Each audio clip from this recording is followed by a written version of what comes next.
Which is not always easy. Not always easy, but I've done the opposite enough times to go, I lost it. You know? So I just relaxed? I just relaxed and I just observed it. I didn't do anything, and all of a sudden... Hello and welcome to the Pacific Channel. I'm your host, Steve Doherty. Ever wanted to know what was the biggest mystical experience that Dr. Joe Dispenza ever had was? Ever wanted to know more about how to have a transcendental moment where your inner world starts becoming more real than your outer one? And have you ever wondered why having a near-death experience helps those who have had it to live their best life now? In this audio clip, a woman asked Dr. Joe several intriguing questions that push the boundaries of our 3D reality and give us clues as to how to live our best lives now. You see, when he talks about having a mystical experience, he's also talking about how to heal yourself of any disease and how to manifest anything you want. It's all the same thing. In other words, if you have problems in your life, the mystical experience is a physical, transcendental experience too. He doesn't really talk about it in this audio clip, but he says all the time that many in his community have gotten a body upgrade to the point where someone with stage 4 cancer suddenly has no traceable cancer left, or someone with muscular dystrophy suddenly has all symptoms gone, or someone who is even blind is suddenly able to see. So the key for all of this is to figure out how to do it. According to Dr. Joe in other videos, you must get your brain and heart into coherence and allow yourself to simmer in meditation while in a state of love, appreciation, or gratitude. And when you are in this state of mind long enough, you'll be drawn into a state of mind where your brain goes into gamma brainwave states, and you'll have that instant, powerful, blissful, mystical, transformational moment too. If you haven't gotten it to work yet, don't worry. This form of energy healing takes time and is slow. It has taken some a year or two or so. But please note that when you first start changing your energy, when you change your energy field can be perfect, but you may still have a diagnosis by your doctor that doesn't show any change yet. The key is to realize that your non-physical energy field is what manifests your physical field, but it takes some time. It takes some time for it to show up in your physical body, right? So don't give up hope. Be patient. Stay in the game. Meditate and know that your healing must come if you can believe it, and keep doing it regardless of any diagnosis and regardless of any current reality conditions. Let's listen to Dr. Joe discuss all of this now, and then we'll discuss it further. I'm your host, Dr. Joe Dispenza. Let's begin. It's interesting mainly to get into the mystical part of this, because you are mystical. You've put some kind of, how could you say this, process to milk it all out, should I say, or to experience, to really connect with the field, connecting with the source, and live fully this life right now. So can you tell us, I was curious, to hear about what is for you one of the biggest mystical experiences you've ever had. Wow. They keep changing, for me. First of all, I believe that there are latent systems in the brain and body that have to be activated in order for us to have a lucid or mystical moment. Yeah. And I've been chasing the mystical now for at least 20 years. And I think people start out in a spiritual quest for a lot of reasons. Some people want to be abundant, some people want to be healthy, some people want better relationships. And that's kind of the reason why people start. But as they start creating things they want in their life, and as they start connecting to this invisible field of information called the quantum field, that's that field is made up of energy, and energy is frequency, and all frequency carries information. When you can hook up to that field, then your brain processes a new stream of consciousness, and that consciousness coexists with energy. So all of a sudden you have a very transcendental moment, and your inner world starts becoming more real than your outer world. And those moments then leave lasting impressions in our brain because you feel the energy of that experience. And when you feel altered in some way, because you feel more electric or more alive, you pay more attention to the images in your brain and you're starting to create memories. And now the brain becomes wired differently. And I think that you perceive a broader spectrum of reality. So You mean in the same way that people that had near-death experience would come back exactly. wired differently, and exactly. their vibration is different? And yeah, that in fact, if you study brainwave technology, people that have near-death experiences, the majority of those people after that experience, they live in the brainwave frequency of alpha. They don't go into beta or high beta. High beta is kind of the stress response. They tend to be more relaxed because they no longer have a fear of death. And I think that most of our fears come from that fear of death. So they're more present, they're more calm, they're more creative, they're paying attention more to their inner world of thoughts and feelings, and they're not so distracted by all the stressors or stimulation in their outer world. And they're of service. And of course, they want to make a difference in the world. They want to contribute. They know that their mission isn't over, so they're more purpose driven, or more mission driven. And for me, you just don't have to die to do that. Right. Part of you has to die. That's all. And so, I don't know. I've had so many crazy mystical experiences. I was telling you one last night, and we had some great wine. We had some great wine, some great food, and great conversation. Yeah. And a lot of laughs. Yes. But it's evolved for me. I think one of the biggest lies we've ever been told is that we're linear beings living a linear life. I now know that we're dimensional beings living a dimensional life. And when the doors of dimension open to us, and you have one of those transcendental moments, think about it as a full-on sensory experience without your senses. Now, if we're sitting here and your senses were heightened by 25%, everything you were seeing, everything you were hearing, everything you were smelling, everything you were tasting, everything you were feeling, if your senses were heightened by 25%, your awareness of everything around you would be heightened. Well, awareness is consciousness, and you can't have consciousness without energy. So what happens is you find a person all of a sudden immersed in another dimension. Just a whole different reality that appears more real than this because you're more aware. But their eyes are closed and they're not using their senses.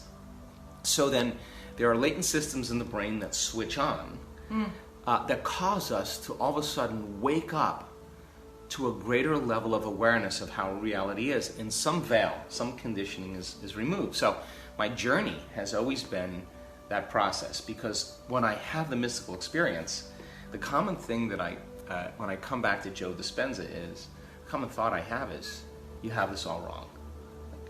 I just say, I have this all wrong, because you wake up to what life is really about. And so you can't go back to business as usual after that. You can't be the same person, because you get a glimpse of the way reality is. So, I talk about one in the beginning of Becoming Supernatural, where I have an experience of myself as a child, and then in the next moment I have an experience of myself as my future self, and that started my journey. And then I've had experiences where I've been in other lifetimes, that has happened. They're all happening right now. So just recently, I was in a hotel in Los Angeles, and I was leaning back. I'm getting ready to go to sleep, and I just kind of opened my eyes before I went to sleep. And this is a key point. I was really tired. So I know my brain waves were moving from beta to alpha to theta. Theta is that kind of realm where you're half awake and half asleep, and there's a little door where you all of a sudden can go very lucid. And my body wanted to fall asleep, but out of the corner of my eye, I just saw these very, very specific geometric patterns. I could see them in the room. And I now know that when I see those patterns, those fractal patterns, that they're standing waves of information. It's frequency interfering that's creating a very coherent packet of information. And when I see them, I know that my pineal gland, that antenna in the back of the brain, is going to transduce. A transducer is something that takes frequency or some type of energy and turns it into another form, like a television takes television waves and turns it into a picture. That's what the pineal gland does. It's like an antenna. So you tune into a frequency that's vibrating faster than the ceiling of the speed of light, and now you're going quantum. So I just had this, saw it out of the corner of my eye, and all of a sudden, I've learned over time that you're not supposed to do anything, try to make anything happen. You're just supposed to just observe it and surrender. Which is not always easy. Not always easy, but I've done the opposite enough times to go, oh, I lost it. You know? So I just relaxed? I just relaxed, and I just observed it. I didn't do anything, and all of a sudden, the room started filling up. The volume of the room started filling up with these patterns. And they looked like filaments of light, but frozen. Like I could see them. And the whole room filled up, and then I kind of looked, and all it turned into this moving dimensions, like wormhole. Like a tunnel. Like a tunnel. And I looked down the tunnel, and I realized that something was observing me from maybe another dimension. I don't know. I just noticed that there was a consciousness observing me. Like the eye of the universe. Could have been the eye of the universe. It could have been just something. But I never tried to figure that out. I just had a sense like, oh, someone's observing me, or something's observing me. So I closed my eyes, and the next thing you know, that energy moves into my nervous system, and I just feel this incredible sense of love, like, oof, love, and not love like like you have love for your pet, or love for your partner, love for your kids. Powerful love. Like a very organized, super orderly level of energy that causes you to feel in every cell of your body this frequency that's very organized, that you can only call wholeness or love or oneness or immense gratitude. And I just kind of surrendered to it, and I went to sleep. So wow. I had a few days later, and I went back to my home, and this was just recently, and something told me to not sleep in the bedroom I normally sleep in, to take a walk and sleep in another bedroom. So I went to the bedroom. But you mean your intuition? What? I don't know. I don't know. Something. I just don't know. Like I was unpacking from my trip, and I'm just like, I'm gonna sleep in the other bedroom. And I just went, and I laid down, and all of a sudden I started feeling the feeling that I had felt. And the moment I recognized that feeling, I knew that that energy was present, and my nervous system was tuning into it. So it's a frequency, right? Oh, it's a vibration. Yes, you're saying feeling, but it's a. But it's a signature. Well, think about that. Think about emotions or energy in motion. More survival emotions like anger and pain and suffering and guilt and fear. They're slower vibrational energies, so we interpret them as chemical. But the higher ones are electric. So I was feeling this kind of electric, familiar energy, and I knew it was. I could describe it as an emotion, but if I were to describe it as an emotion, it would be like awe or incredible love, like ecstasy. But I was not trying to make it happen. I just was kind of feeling it. So the moment I felt that feeling, I was associating it with those patterns. And with my eyes closed, I started to see those patterns like in the infinite void that when we sleep, we close our eyes and we see blackness, and they were kind of taking place, and I surrendered to them, and all of a sudden I was standing on the stage. We were doing a week-long event in Berlin for a big audience that was taking place in about a week, and I was standing on the stage delivering a teaching. And at the same time that I was standing on the stage delivering teaching, I was observing myself. And I realized that I was observing myself from one of those wormholes. And I realized that maybe it was me observing me all along when I looked down the initial wormhole. And at the same exact time that I was delivering the teaching in real time, observing myself from another dimension, I was laying in bed, and I was semi-awake, and I was creating the lecture from my bed. So I was experiencing three aspects of me all at once at the same time. So fast forward to the event. That could be disturbing. It could be, but I don't really. I think it could be, because some people have those moments, and if they're healthy, well-balanced people, the experience you integrate over time into your neurological network. I wasn't afraid. I just was like, wow, I'm more than just local Joe Dispenza. that we exist as an awareness in many spaces and many times. And I think that's when we get closer to that greater level of oneness. Oneness means there's no separation, right? So time becomes an illusion as well, because time is separation between 2 points of consciousness. So when someone has an experience like that that's healthy and well integrated, they integrate that. If you are having them too often, that could be almost like a psychosis, like a schizophrenia, because you can't function. You can't function in your world. So Dr. Joe said he was able to see himself in 3 different realities at once, and he wasn't even on any psychedelics that we know of. Kidding. Now that's pretty trippy. But what is even trippier is that there is a lot of evidence that we are living in multi-dimensions at the same time. Scientists who aren't even into any of this woo-woo stuff believe that we could all be living in a big simulation. And many different spiritual teachings believe that this isn't the real world, that we are living in an illusion. If we look at the common denominator of different teachings, we find a similar description of reality. 5D is a quantum physicist's way of describing the non-physical world of frequency and vibration. This is where our higher selves or inner beings or spirit or souls exist, right? When you think of it from that perspective, it all makes sense.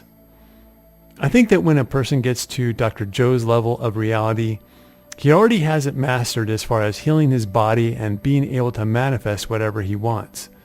Now he just wants that mystical experience to raise his vibration even more to a new level of existence where he feels even more whole than he normally does and even more love than he normally does. The point is that there is an infinite level for us to reach. All of us are growing and expanding, even regardless if we want to or not. Desiring to be someone better is as natural as breathing and being a biological entity.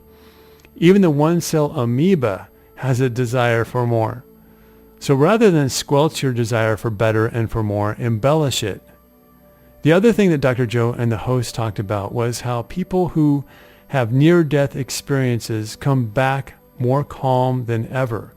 They live in the calm alpha brainwave state of mind instead of the stressed out beta brainwave state. This happens because they no longer fear death. Isn't it interesting that when you no longer fear death, you can have a much better experience in this reality? Because when you no longer fear death, you can then truly live. If you like this video, please click the like button. And if you haven't already, please subscribe as well. Our channel's goal is to make it to at least 100,000 subscribers so that we can improve the content to offer you more things. Please share this video with 5 of your friends and comment. Also, we are now offering group healing sessions. Right now, it's very inexpensive and we don't know how long we can keep this sale going. But if you sign up now, you'll be grandfathered in and your price will never change if you don't cancel. Please check the date and time in the description below along with how to register for it. And now I'd like to give a shout out to Fiona Ross Munro from Queensland, Australia. Fiona, if you're feeling stressed out and anxious, EFT is an amazing tool for that. I hope you can make it to one of our group coaching sessions. I can work with you and the group too to help clear out all of that stress. That's the end of this video. If you have any questions, please ask them below and I'll do my best to answer them. Sorry if it takes me a few days now. It's getting harder and harder to keep up with all the comments. Also, please feel free to leave a comment about what you think about this video. Thanks for watching and I'll see you in the next one.